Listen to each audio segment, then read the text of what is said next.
मकसद है उनके? देखिए, सबसे पहली बात तो ये है कि संभल की चंडोसी की जो जामा मस्जिद है वो कोई 50 साल 100 साल नहीं बल्कि 200-250 साल पुरानी मस्जिद है, उससे ज़्यादा है।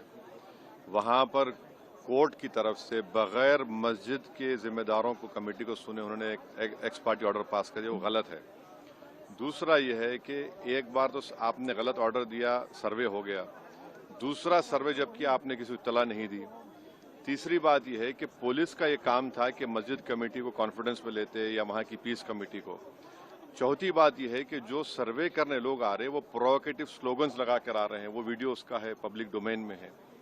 और उसके बाद जो वहाँ पर वायलेंस हुआ जिसमें 3 मुसलमानों को गोली लगी, उनकी मौत हुई, हम इसका कंडेम करते हैं। ये फायरिंग नहीं बल्कि मर्डर है।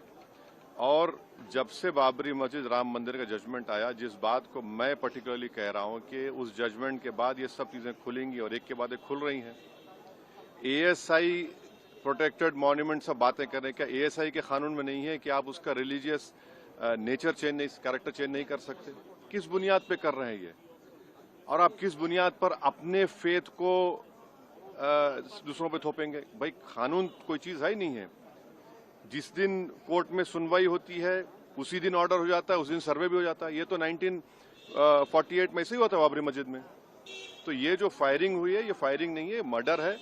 और जो भी ऑफिसर्स इन्वॉल्व है उनको सस्पेंड करना चाहिए और एक सिटिंग हाई कोर्ट जज से उसकी इंक्वायरी होनी चाहिए। ये सरासर गलत है, जुल्म हो रहा है वहां पर तो संभल में।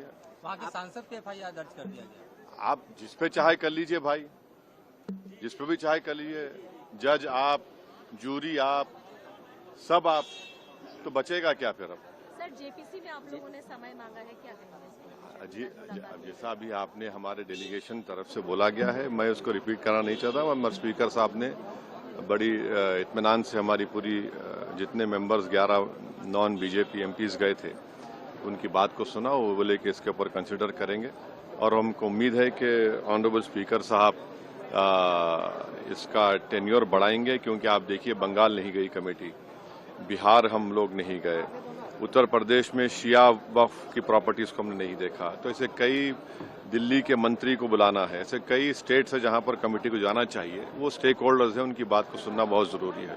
सर, वक्फ बोर्ड अमेंडमेंट बिल को लेकर आप क्या सोचते हैं? क्योंकि लगातार सरकार की तरफ से यही कहा गया कि जो मुस्लिम जनता है उनके हित में है, मुसलमान जो है उनकी। अभी ये कानून बना नहीं, आप देख लिए संभल में क्या हो गया है। अभी ये कानून बना नहीं है, आप देख रहे हैं कि हर जगह पे बोल दिया जा रहा है कि नहीं, ये यहाँ पर 500 साल पहले मस्जिद नहीं थी। इस बिल में ये बिल आर्टिकल 26 का वायलेट करता है। ये संविधान के फंडामेंटल राइट का 26 का ग्रेव वायलेशन है।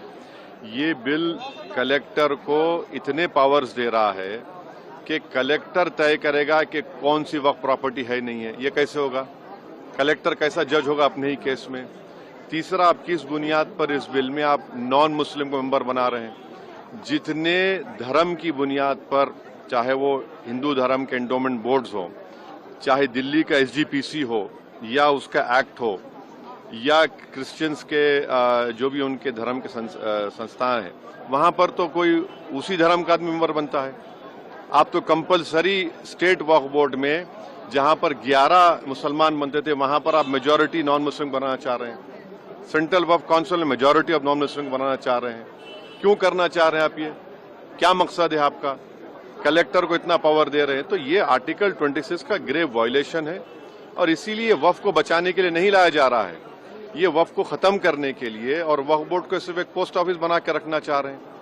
तो जो वक्फ की प्रॉपर्टी है वो गवर्नमेंट की दी भी नहीं है, इसको मुसलमानों की गाड़े खून की कमाई है, तो आप उसको छीनना चाह रहे हैं। और उतना ही मकसद है सरकार का। आप देख रहे हैं संभल में क्या हो रहा है, ऐसे ही और वाकयात होते रहेंगे। If you like this video, then like, share and subscribe to ET Now.